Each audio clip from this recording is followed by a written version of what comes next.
নমস্কাৰ ছাত্ৰ-ছাত্ৰীসকল, আজি মই ক্লাছ 8ৰ অনুশীলনী 2.2 ইয়াৰ প্ৰশ্নবিলাকৰ সমাধান কৰাৰ চেষ্টা কৰিম। দুটা সংখ্যা 5:7 অনুপাতত আছে। ডাঙৰ সংখ্যাটোতকৈ সৰু সংখ্যাটো 12 কম সংখ্যা দুটা উলিওৱা।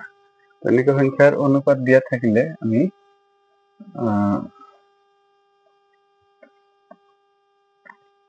এই অনুপাতৰ পৰাই সংখ্যা দুটা ধৰি লোৱা হয়। যিহেতু 5 আৰু 7 ইয়াতে সৰু ডাঙৰ আছে, 5 সৰু 7 ডাঙৰ, গতিকে আমি সৰু সংখ্যাটো ধৰিম 5x আৰু ডাঙৰ সংখ্যাটো ধৰিম 7x। ধৰা হ'ল এই সংখ্যা দুটা আমি ধৰি ললো। এবাৰ আমাক প্ৰশ্নৰ মত মতে আমি আগবাঢ়িব লাগিব। ডাঙৰ সংখ্যাটোতকৈ সৰু সংখ্যাটো 12 কম, ডাঙৰটো 12 বেছি আৰু সৰুটো 12 কম। আমি প্ৰশ্নমতে চোৱা, ইয়াতে মোৰ মতে 5x আৰু একফালে 7x লিখিলো, এইফালে 7x লিখিলো। এতিয়া প্ৰশ্নৰ মত কি কৈছে যে এই সংখ্যাটোতকৈ 12 ডাঙৰ, নহলে এই সংখ্যাটো সৰু সংখ্যাটো ডাঙৰ সংখ্যাটোতকৈ 12 কম। আমি যেহেতু দুইটা সমান হ'ব নোৱাৰে, কেতিয়াও সমান হ'ব নোৱাৰে, মই সমান দি দিম। তেতিয়াহ'লে চোৱা, সমান নহয়, এইটো সৰু এইটো ডাঙৰ, কিন্তু এইটো কিমান ডাঙৰ এইটো কিমান সৰু 12। গতিকে ইয়াৰ পৰা যদি 12 মই কমাই দিওঁ, 12 কমাই দিলেও আমাৰ ভেলুটো একে থাকিব। এইটো হ'ব প্ৰশ্নৰ মত যে সৰু সংখ্যাটো ডাঙৰ সংখ্যাটোতকৈ যিহেতু 12 কম, গতিকে ডাঙৰটোৰ পৰা আমি 12 কমাই দিলে দুটা কি হ'ব, সমান হ'ব। এতিয়া এইটো সমাধান কৰা। 5x 7x আমি বাওঁফালে নিলে কি হ'ব, -7x হ'ব, সমান সোঁফালে ৰৈ গ'ল -12। It implies that আমি 5x ৰ পৰা 7x মাইনাছ কৰিলে, ডাঙৰটোৰ আগত মাইনাছ চিন থাকিলে সদায় আমি মাইনাছটো লৈ ল'ব লাগে, আৰু 7x ৰ পৰাই আমি 5x বিয়োগ কৰিম মনে মনে। তেতিয়াহ'লে আমাৰ দুটা x ৰৈ যাব, সমান এইফালে -12 আছে। এবাৰ it implies that আমি অকল x ৰ ভেলুটো আমাক যেহেতু লাগে, অকল x সমান কি পাম, -12 আৰু এই বাওঁফালে -2 পূৰণ হৈ আছিল, ইয়াক আমি সোঁফালে ল'ম, -2 হ'ব। এতিয়া মাইনাছ কেঞ্চেল যায়, 2 12ত 6 বাৰ হৰণ যায়, পালো কি আমি x সমান 6, যেহেতু কাটা গৈছে 6 পালো। 5 into x ৰ মান আমি 6 পাইছো, এইটো হ'ব 5 × 6 = 30, আৰু ডাঙৰ সংখ্যাটো আমাৰ কিমান আছিল 7x, x মানে x ৰ মান 6 পাইছো, 6 × 6 = 42। এই দুটা মিলাই আমাৰ এনসাৰ। এতিয়া চোৱা, আমাক কোৱা আছিলে যে ডাঙৰ সংখ্যাটো সৰু সংখ্যাটোতকৈ কিমান 12 বেছি আছিল। চোৱা, 30 আৰু 42 12 পাৰ্থক্য হয়, গতিকে আমাৰ এনসাৰটো শুদ্ধ হৈছে। এইবাৰ আহা, চোৱা 2 নম্বৰ আছে, তিনিটা ক্ৰমিক যুগ্ম সংখ্যাৰ যোগফল 48। 48 সংখ্যাকেইটা উলিওৱা। আমি ইয়াতে ধৰি ল'ম আগৰ নিচিনাকে, ধৰা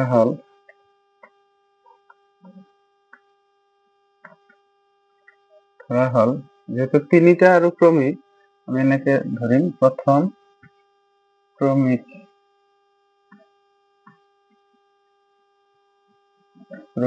যুগ্ম সংখ্যাটো, যেনেকে প্ৰশ্ন আছে আমি সেনেকে ধৰিও ল'ব লাগে। যুগ্ম সংখ্যাটো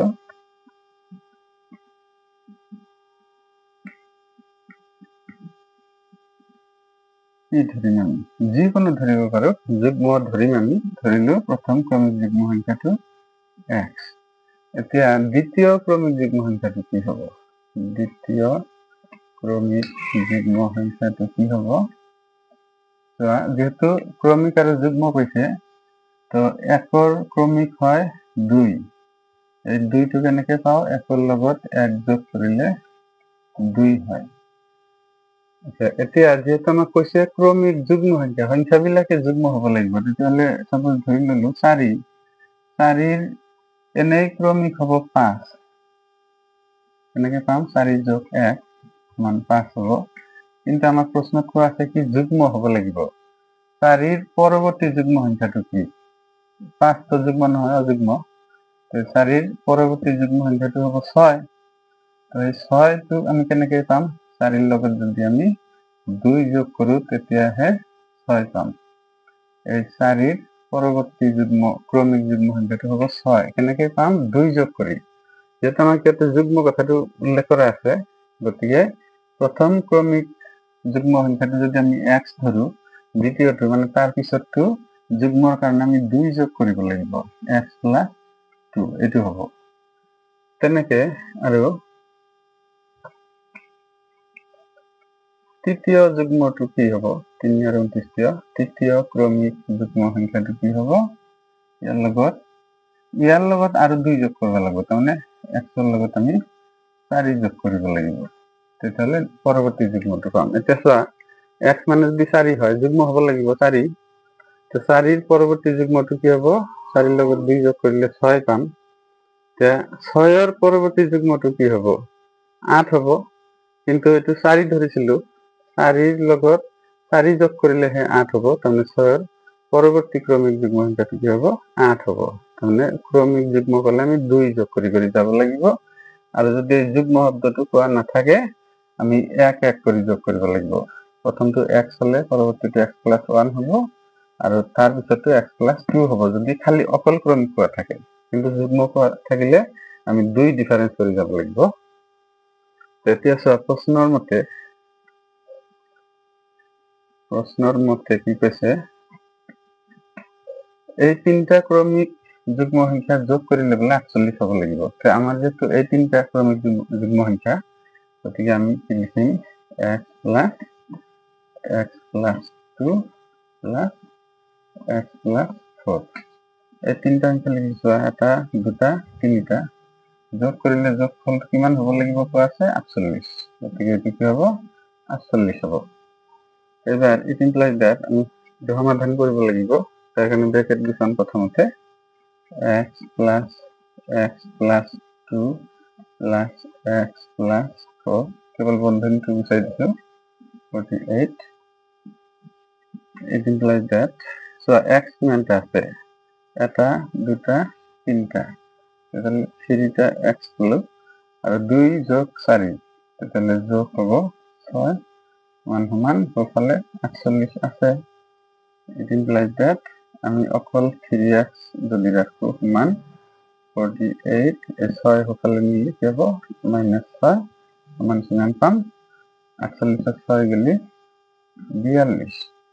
ইট ইমপ্লাইজ দ্যাট অকল x সমান 3 বাওঁফালে পূৰণ আছে, সোঁফালে গ'লে হৰণ হ'ব, ইয়াৰ তলত বহিব 42ৰ তলত। এবার কাটিলে আমি 3 14 গুণ 42 পাম। ইট ইমপ্লাইজ দ্যাট x মান কি পালো? 14। x এর মান 14 পালো। এটাকে আমি আনসারটো লিখি দিম, যেটি আনসার। এতিয়া চাই এইবিলাক ক্রমিক যুগ্ম হয় না নহয়? 14ৰ পৰৱৰ্তী ক্ৰমিক যুগ্মটো 16, 16ৰ পৰৱৰ্তী ক্রমিক যুগ্মটো কি? 18। যুগ্ম যে এটা বাদ দি মানে জোড়া সংখ্যাবিলাক যুগ্ম, এখিনি আনসার। যদি 17,500 টকা 3জন মানুহক 1:2:4 অনুপাতত ভগাই দিয়া হয়, তেন্তে প্ৰত্যেকে কিমানকৈ টকা পালে?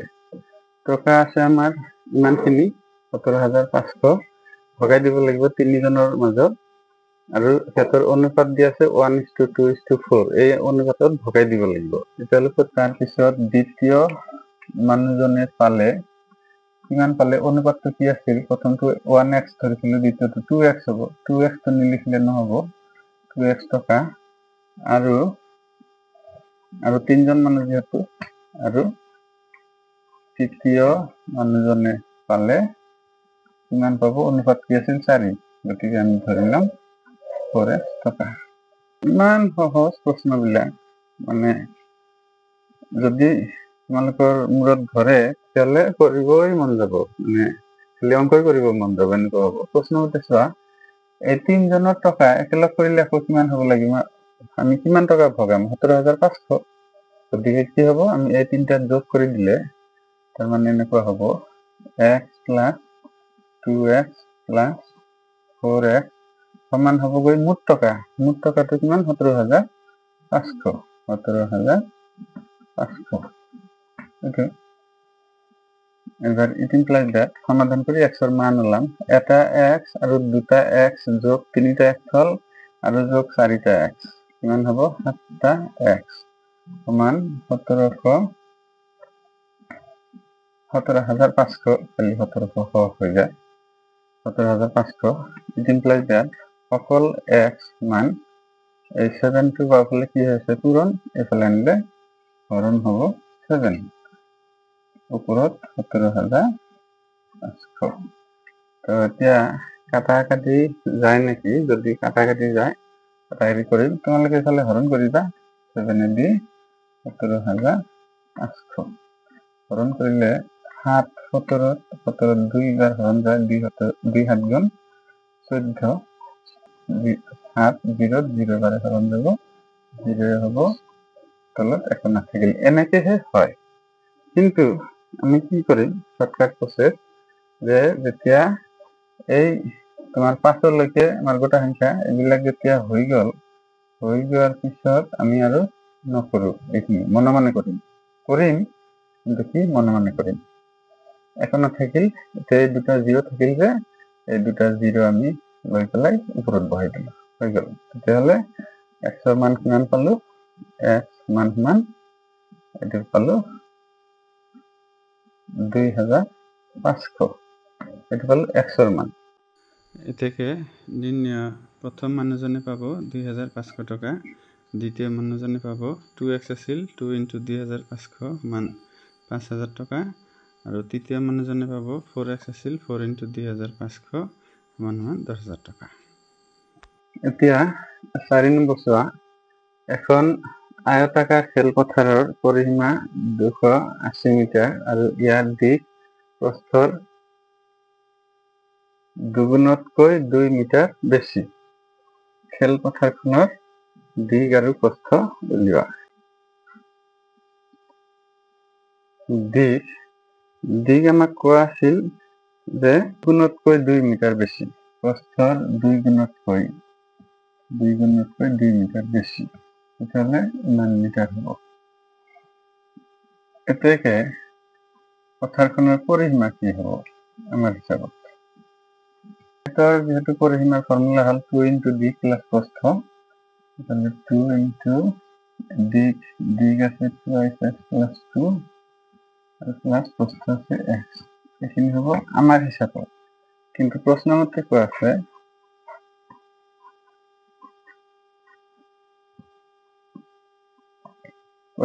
আছে পৰিসীমা কিনিবলে 280 মিটাৰ, তাৰ মানে আমাৰ হিচাপত পৰিসীমা এইটো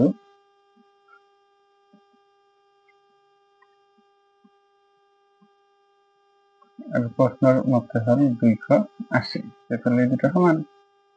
এবার ইট ইমপ্লাইজ দ্যাট আমি খালি ভিতরে খিনি রাখিম 2 পূরণ আছে, এইফালে আমি হরণ হ'ব 280 লগত আৰু ৰৈ যাব এইখিনি শৰ্টকাট কৰিছো অলপ 2x প্লাছ 2 প্লাছ x এইখিনি থাকিব বাওঁফালে, যেহেতু 2 সেইফালে লৈছো মানে ব্ৰেকেটৰ কোনো ভ্যালু নাই, ব্ৰেকেট উঠাই দিলো। এবাৰ ইট ইমপ্লাইজ দ্যাট দুটা x আৰু এটা x 3টা x হল আৰু এই সমান এইটো কাটাকাটি কৰি লওঁ 2 14 গুণে 28 আৰু এটা গুণ 140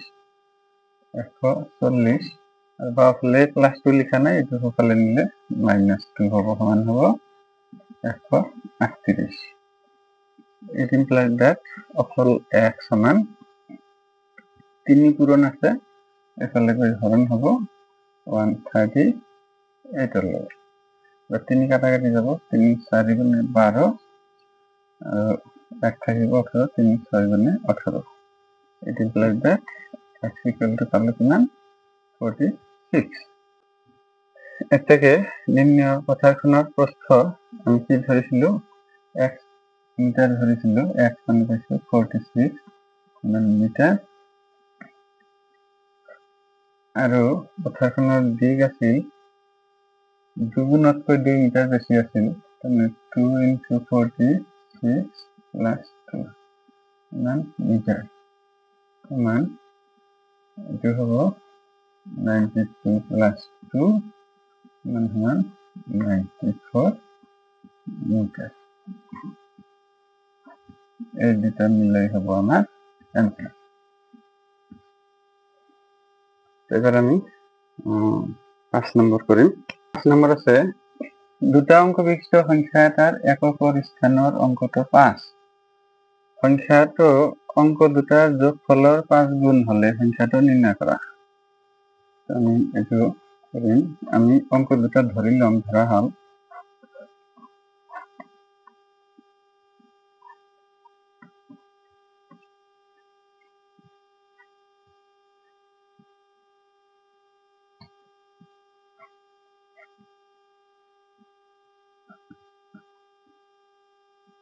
একক স্থানৰ অংক এইটো 5 দিয়া আছে। 5টো আমি ধৰিব লাগিব 5 আৰু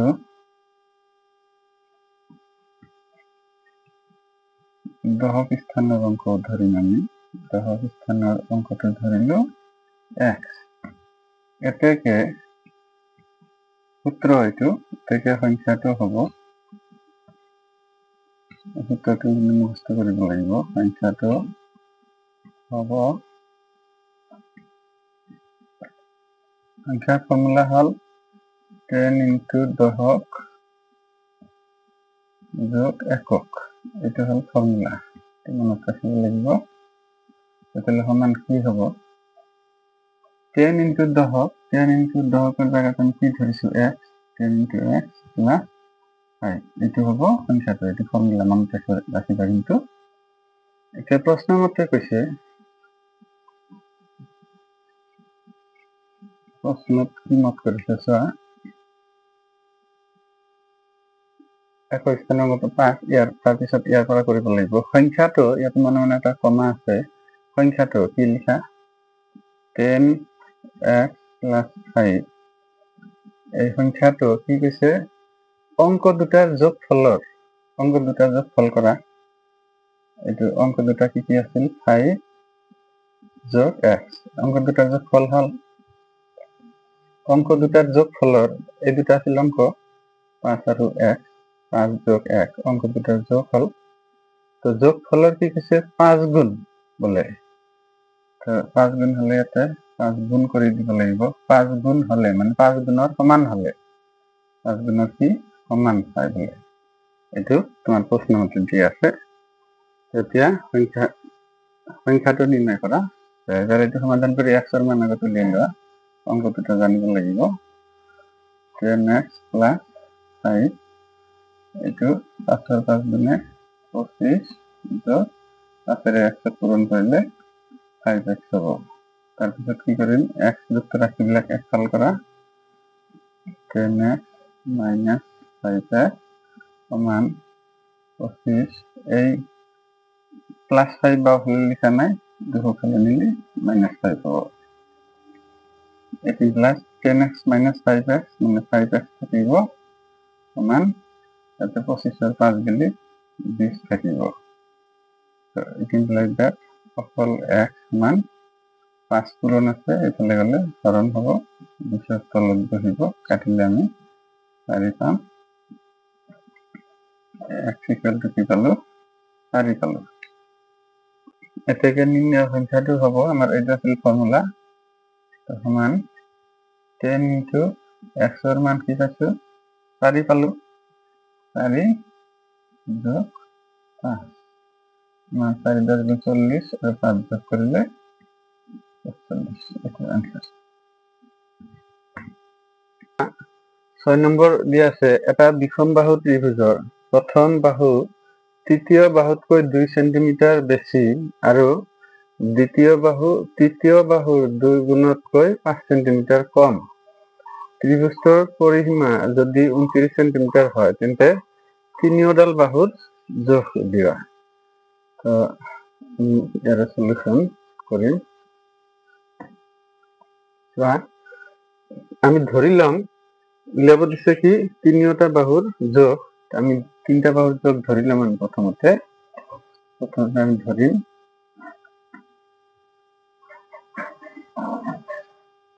কি ধরিম তিনটা বাহুই আমি ধরিম, কিন্তু আগা পিছা করি কোনটো কেতিয়া ধরিম, প্রথম আমি কোনটো ধরিম। চোৱা আমাৰ যিটো সম্পৰ্ক দিয়া আছে, চোৱা প্ৰথম আৰু তৃতীয় সম্পৰ্ক কিবা সৰু ডাঙৰ কম বেছি 2 সেন্টিমিটাৰ বেছি কি আছে আছে। আৰু এটা ৰিলেশ্যন কি আছে, দ্বিতীয় বাহু তৃতীয় বাহুৰ কিবা কিবি।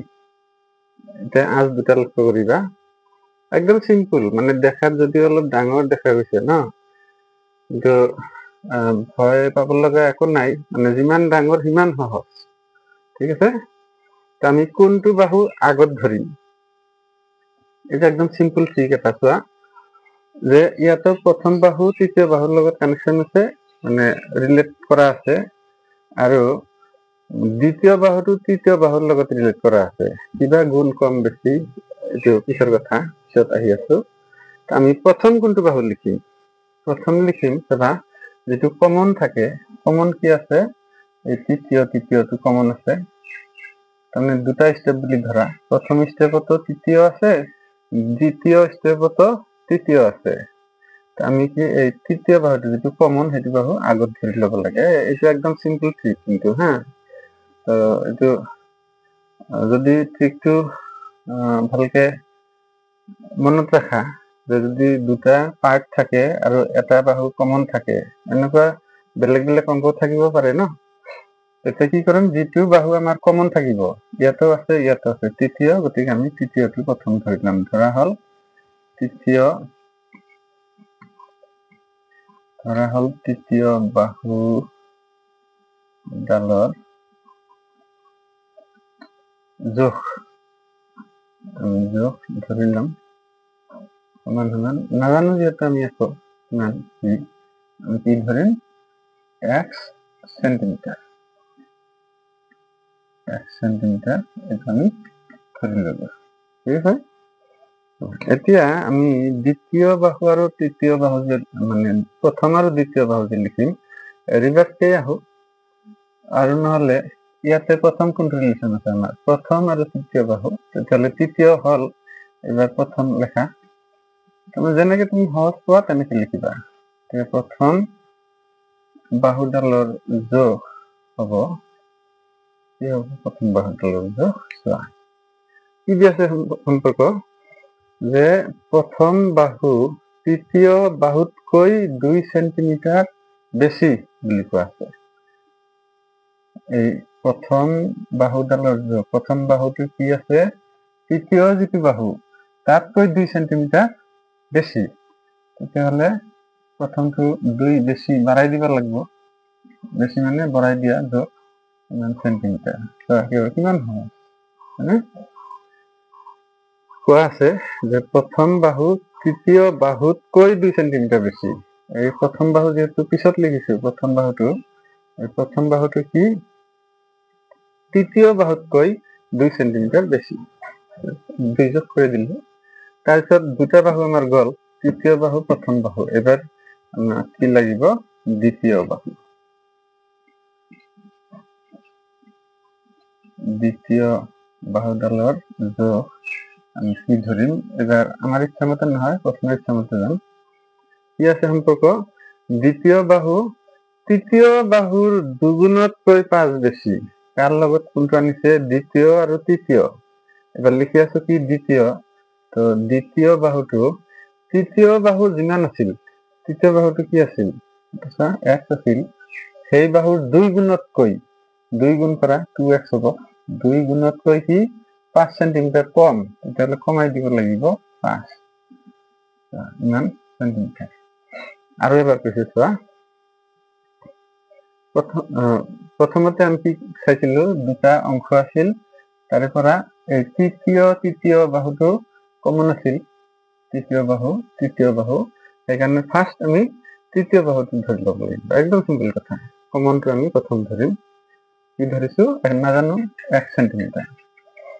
তাৰপিছত ফাৰ্ষ্ট ষ্টেপটোৰ পৰা প্ৰথম বাহু তৃতীয় বাহুত ৰিলেট কাৰ লগত আছিল, প্ৰথম আৰু তৃতীয়, তো তৃতীয়টো আমি ধৰিছো 1 তেতিয়াহ'লে প্ৰথমটো ধৰিম তাৰপিছত প্ৰথম বাহুডালৰ যোগ মান কেনেকৈ ধৰিম কিমান ধৰিম প্ৰথম বাহু তৃতীয় বাহুতকৈ প্ৰথম বাহুটো এই সেকেন্ড লাইনটো কি প্ৰথম বাহু ন প্ৰথম বাহুটো এই বাহুটোৰ যোগ আমি লিখিম যে কি হ'ব তৃতীয় বাহুতকৈ তৃতীয় বাহুটো কি আছিল x x তাতকৈ কি 2 সেন্টিমিটার বেশি 2 সেন্টিমিটার বেশি মানে কি এটা আমি 2 যোগ কৰিম এইবাৰ বাকি থাকিল আমাৰ কি তৃতীয় প্ৰথম হল দ্বিতীয় দ্বিতীয় বাহুডালৰ যোগ হ'ব এইবাৰ এই সেকেন্ড পাৰ্টটোত দ্বিতীয় বাহু আমি ধৰিছো ইয়াতে লিখিম তৃতীয় বাহুৰ 2 গুণতকৈ তৃতীয় বাহু কি আছিল আমাৰ x তৃতীয় বাহুৰ 2 গুণতকৈ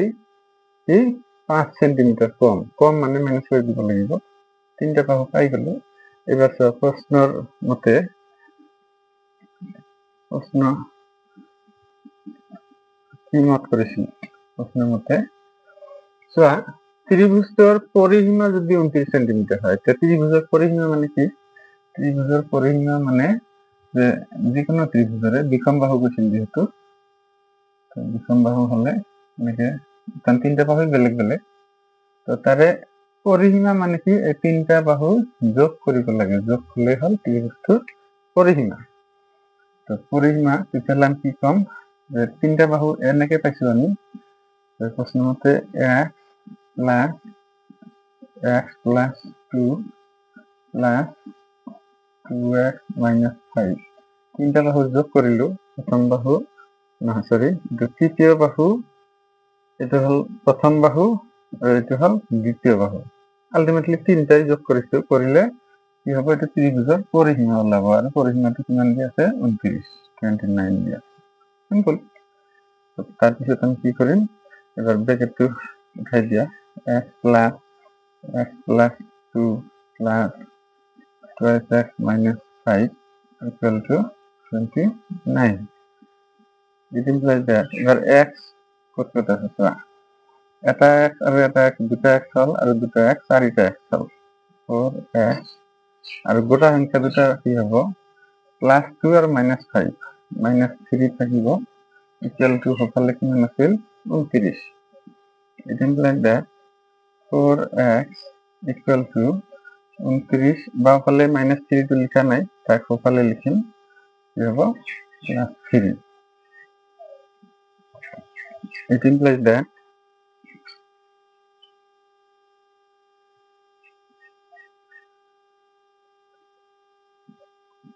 অকল x রাখিলো সমান 4 x এর লগত কি হয়ে আছে এটা 4 কিন্তু পূরণ হয়ে আছে এফালে ললে হরণ হবো 4 আর হফালে এই দুটো যোগ করে পুরো বসা শর্টকাট হবো 29 আর 3 এ 32 এবার 4 32 আর 4 গুণ 32 8 বার হরণ যায় 100 ভ্যালু তো কি পালো x ইকুয়াল টু পালো 8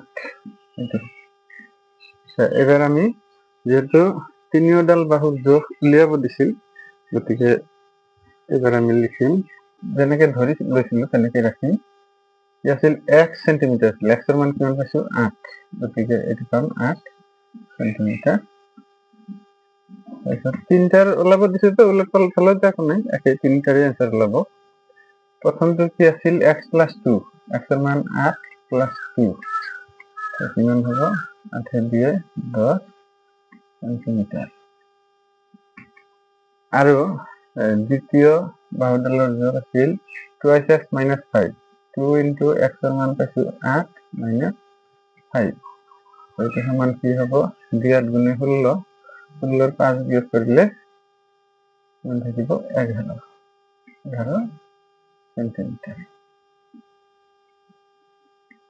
এই তিনটা মিলাই आंसर এটা তোমার आंसरটো শুদ্ধ হইছে না হওয়া নাই আমি প্রমাণ করিব লাগে প্রমাণ করিলে ভাল আচ্ছা কি পরিসীমা মানে এই বাহু তিনটা যোগ করলে আমার কি হবে লাগিব 29 হবে লাগিব 29 কোয়া আছে না 11 10 আর 8 যোগ করলে 9 29 তাহলে তোমার आंसरটো শুদ্ধ ঠিক আছে এটা সংখ্যার 6 গুণ সংখ্যাটোৰ লগত 12 যোগ কৰি পোৱা যোগফলৰ 3 গুণৰ সমান হয়। সংখ্যাটো উলিওৱা একেবাৰে চিম্পল, একদম সহজ। কিন্তু যদি তুমি অলপ ধৈৰ্য ধৰি পঢ়িব লাগিব আৰু কেপচাৰ কৰিব লাগিব ব্ৰেইনত। কেনেকে চোৱা, আমি যেহেতু সংখ্যাটো উলিয়াব দিছে, আমি ধৰি ল'ম সংখ্যাটো যিটো প্ৰশ্ন কৰা থাকে আমি সেইটো ধৰি লওঁ। ধৰা হ'ল সংখ্যাটো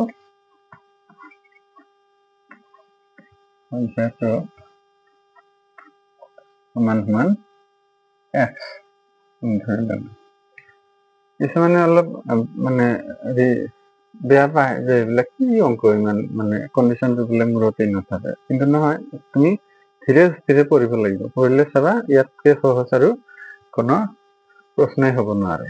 এতিয়া আমি প্ৰশ্ন মতে যাম। সংখ্যাটো ধৰি লৈ গৈছো, এতিয়া আমাৰ কাম নাই। এতিয়া যি লিখিম প্ৰশ্নৰ মত মতে লিখিম।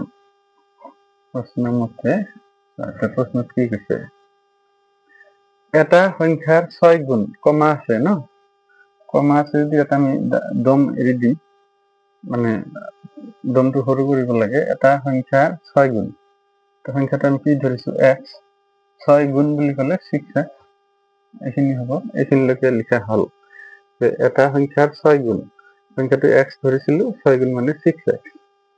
এইবাৰ তাৰপিছত লাহে লাহে আগবঢ়া, বেছি স্পীডত নহয় কিন্তু। তাৰপিছত কি কৈছে যে সংখ্যাটোৰ লগত 12 যোগ কৰা 12 যোগ কৰা। সংখ্যাটো কি আছিল x, সংখ্যাটোৰ লগত 12 যোগ কৰি এইখিনিলৈকে হ'ল। পঢ়াও হয় লিখাও হয়। প্ৰথমতে চোৱা, এটা সংখ্যাৰ 6 গুণ, সংখ্যাটো আমি x ধৰিছিলো, 6 গুণ মানে 6ৰে গুণ কৰিছো 6x। তাৰপিছত আগবাঢ়িছো, সংখ্যাটোৰ লগত 12 যোগ কৰি, সংখ্যাটো কি x আছিল, সংখ্যাটোৰ লগত 12 যোগ কৰিলো, এইখিনিলৈকে হ'ল, লিখাও হ'ল, পঢ়াও হ'ল। কি হয়, যোগ কৰি পোৱা যোগফলৰ যিটো যোগফল পাম, যোগফল এটা পাইছো, এই যোগফলৰ কি 3 গুণৰ, এইটো 3 গুণ কৰিব লাগিব, 3 গুণৰ কি হয়, সমান হয়। সমান দিলো, ইমান সহজ।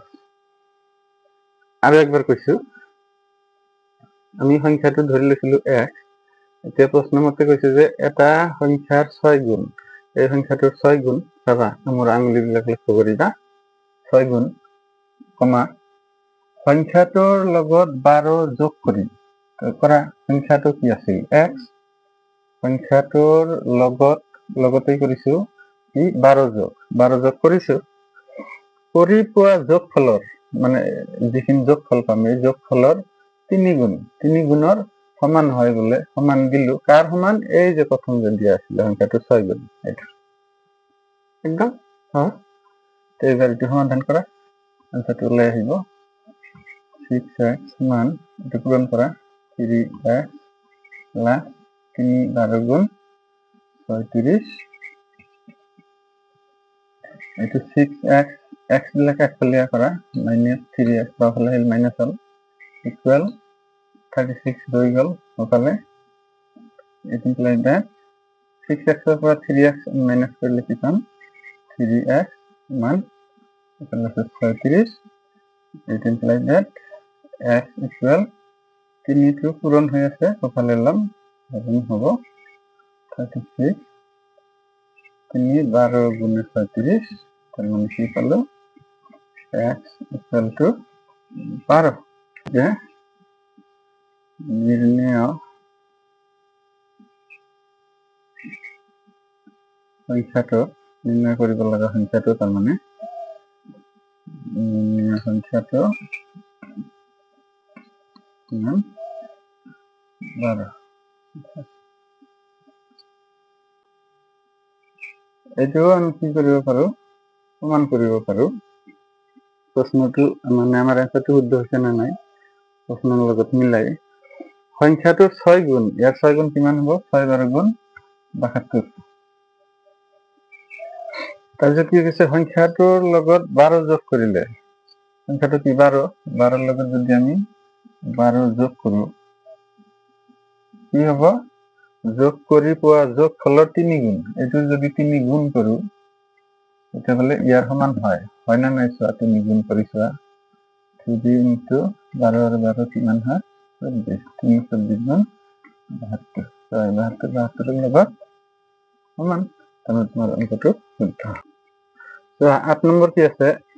তিনিটা ক্ৰমিক স্বাভাৱিক সংখ্যাৰ যোগফল 45 সংখ্যা কেইটা উলিওৱা।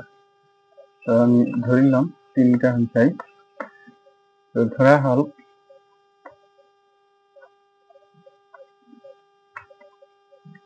হল প্ৰথম ক্ৰমিক স্বাভাবিক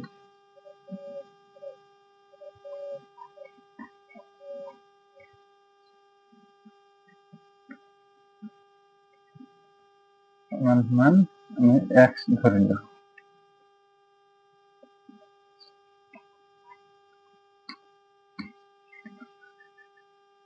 এতিয়া দ্বিতীয় ক্ৰমিক স্বাভাবিক সংখ্যাটো কি হব? ক্ৰমিক আৰু স্বাভাবিক। এতিয়া একৰ ক্ৰমিক সংখ্যা 2, 2ৰ ক্ৰমিক সংখ্যা 3, 4ৰ ক্ৰমিক সংখ্যা 5। ক্ৰমিক সিৰিয়াল, তাৰমানে ইংৰাজীত সিৰিয়াল বুলি কয়। এতিয়া 4ৰ ক্ৰমিক যে 5, এইটো কেনেকৈ হয়? 4ৰ লগত আমি 1 যোগ কৰিলেহে 5 হ'ব। তেনেকে প্ৰথম ক্ৰমিক স্বাভাবিক সংখ্যাটো যদি আমি x ধৰো, এবাৰ দ্বিতীয় ক্ৰমিক স্বাভাবিক সংখ্যাটো কি হ'ব? প্ৰথমটোৰ লগত 1 যোগ কৰিলে দ্বিতীয়টো ওলায়। তাৰ মানে x প্লাস 1, এটা হ'ব দ্বিতীয়টো। আৰু তৃতীয়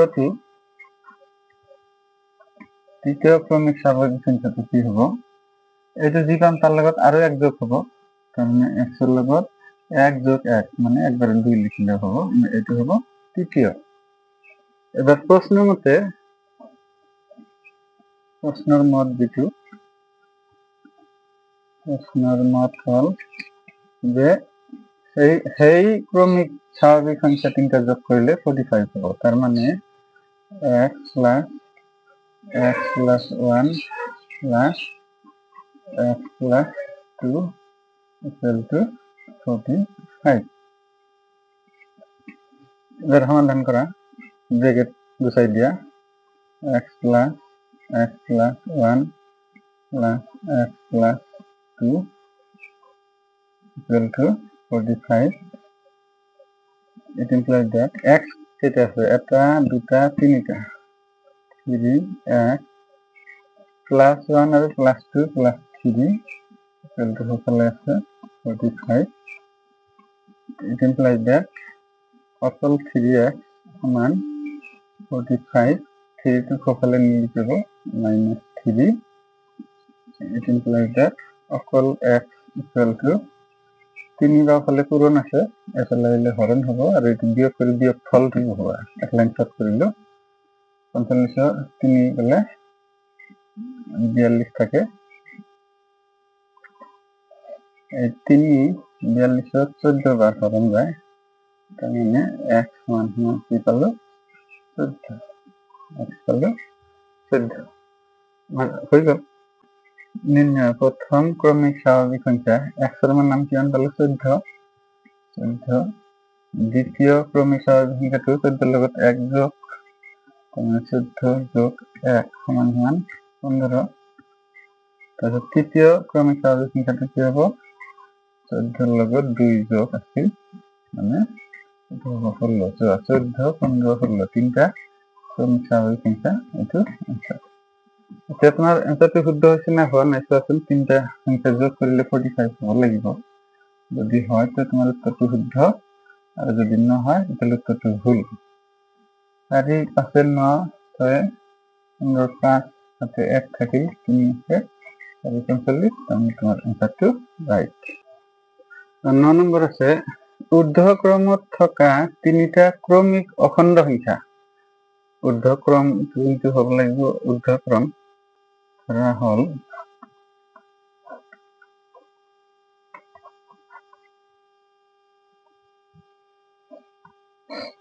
প্ৰথম ক্ৰমিক অখণ্ড ধৰিল, তাৰপিছত দ্বিতীয়টো কি হ'ব? দ্বিতীয় ক্ৰমিক অখণ্ড সংখ্যা ঊৰ্ধ্বক্ৰমত থাকিব, তাৰমানে সৰুৰ পৰা ডাঙৰ হ'ব। তো সেকেন্ডটো কি হ'ব x প্লাস 1 আৰু তৃতীয়টো কি হ'ব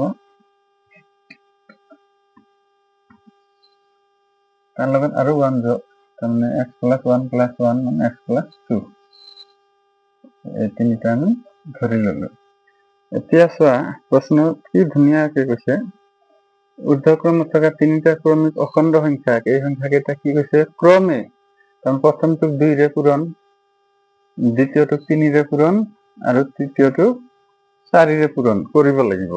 কৰিলে পূৰণ কৰি পোৱা সংখ্যা কেইটাৰ যোগফল সেইকেইটাৰ যোগফল এইটো প্ৰশ্ন মতে চোৱা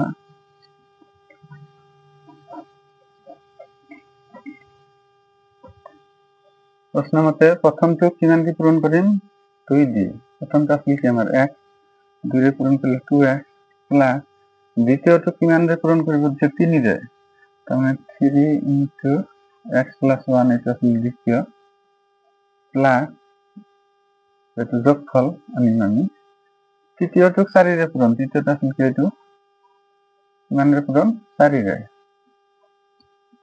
করিলে এই যোগফল বলে 119 এর সমান তাহলে সমান হবো গই 119 এর সমাধান করে আমি x এর মান হলাম 2x প্লাস 3 দিয়ে x পূরণ করলে 3x প্লাস 3 রে x পূরণ 3 রে গুণ 3 যোগ 4 রে x পূরণ 4x প্লাস 4 দিয়ে 2 পূরণ 4 দুগুণে 8 মান মান 119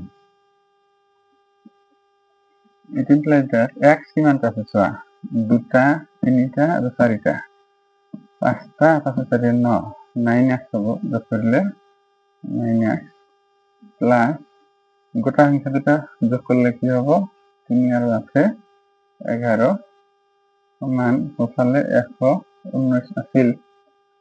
It implies that অকল 9x সমান 119 11 বাফালে প্লাস হয়ে আছে সোফালে নিচে হ'ব মাইনাস হব 11 It implies that অকল x সমান 9 পূরণ আছে এখানে গেলে হরণ হব আর এটা বিয়োগ করে বিয়োগফলটো বহাম এক লাইন শর্ট হব 119 এর পৰা 11 যদি যায় কিমান হব 108 হল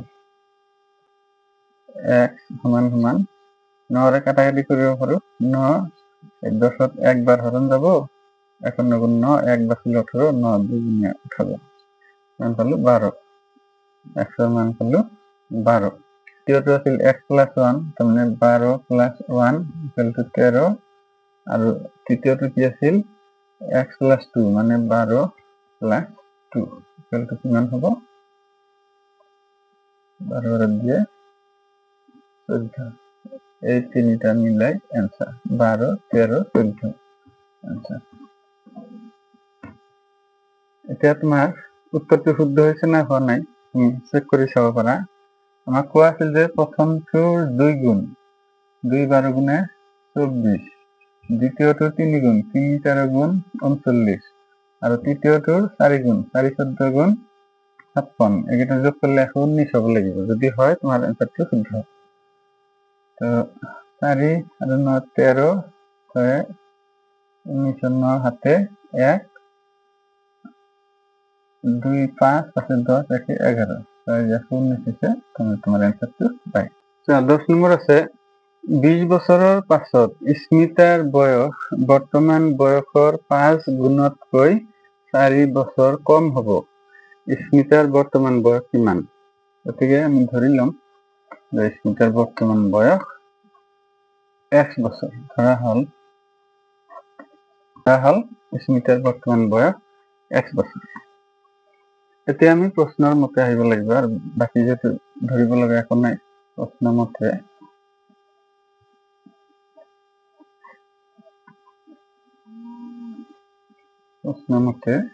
কি কৈছে 20 বছৰৰ পাছত স্মিতাৰ বয়স এটো আমি এখানেলৈকে আঙুলি ধৰিছো আঙুলি কিন্তু উঠোৱা নাই চাবা বৰ্তমান যদি তোমাৰ বয়স 15 বছৰ হয় 20 বছৰ পিছত তোমাৰ বয়স কিমান হ'ব 35 হব। কেনেকে পাম? এই 20 টো যোগ কৰিলে সমান সমান 35 হব। কেনে? তো তেনেকে কৈছে যে 20 বছৰ পাছত 20 টো যোগ কৰিব লাগে। বৰ্তমান বয়স কিমান আছে? x। তেতিয়াহ'লে 20 বছৰ পিছত কি হ'ব তাৰ বয়স? x + 20। এইখিনি এই বয়সলৈকে কিন্তু পঢ়িছো আৰু এইটো লিখিলো। যেহেতু ধৰি লৈছো স্মিতাৰ বৰ্তমান বয়স x বছৰ, আমাক কোৱা আছে 20 বছৰৰ পাছত স্মিতাৰ বয়স কিমান হ'ব? বৰ্তমান x হলে 20 বছৰৰ পাছত তাৰ বয়স হ'ব x + 20। কি হ'ব সেইখিনি তাৰ পিছত পঢ়া। বৰ্তমান বয়সৰ 5 গুণতকৈ, বৰ্তমান বয়স কি? x। বৰ্তমান বয়সৰ 5 গুণতকৈ 5 গুণ কৰিলো। বর্তমান বয়স কি 1 বছর। তো বর্তমান বয়সের মানে পূরণ 5 গুণ, গুণ মানে পূরণ। তো বর্তমান বয়সের 5 গুণ কি হবো? 5 গুণতকৈ 4 বছর কম। এই 5 গুণতকৈ বলে এইটো 4 কম হব। এইটো কম। সবার একবার 20 বছরের পাছত স্মিতার বয়স এইটো বর্তমান বয়সের 5 গুণতকৈ, বর্তমান বয়সের 5 গুণতকৈ 4 বছর কম। এইটো 20 বছর পাছত যেটো হবো এটা 4 বছর কম হবো। দুনৰ পৰা কমাই দিব লাগিব, তেতিয়াহে সমান হবো। এনেবা ইয়াৰ লগত যোগ কৰি দিলেও সমান হবো। 20 বছর পিছত যেটো বয়স হবো এইটো 4 বছর কম, তেতিয়াহ'লে সমান বনাব খুজিলে ইয়াতে যোগ কৰিব লাগিব, নহলে ইয়াৰ পৰা বিয়োগ কৰিব লাগিব। এবার সমাধান করা তাহলে হলো এটা ব্র্যাকেট নিদিলেও হবো। 5x বাওফালে যদি আনি মাইনাস হবো 5x, এটা লাইন শর্ট করে নিব। এটি -4 আছে এইফালে, প্লাস 22 সফালে নিলে মাইনাস হবো 20। তো ইট ইমপ্লাইজ দ্যাট x এর পৰা 5x মাইনাস করলে -4x হবো সমান এটা হবো -4 -20 মাইনাস হবো 24। ইট ইমপ্লাইজ দ্যাট অকল x মান -4 পূরণ আছিল, এখানে নিলে হরণ হবো। এটা মাইনাস মাইনাস তো কাটা যায়, 4 ইয়াতে 6 গুণ 24 6 বার হরণ যায়। এবার x মান সমান 6 পালো। এর থেকে নির্ণয় স্মিতার বর্তমান বয়স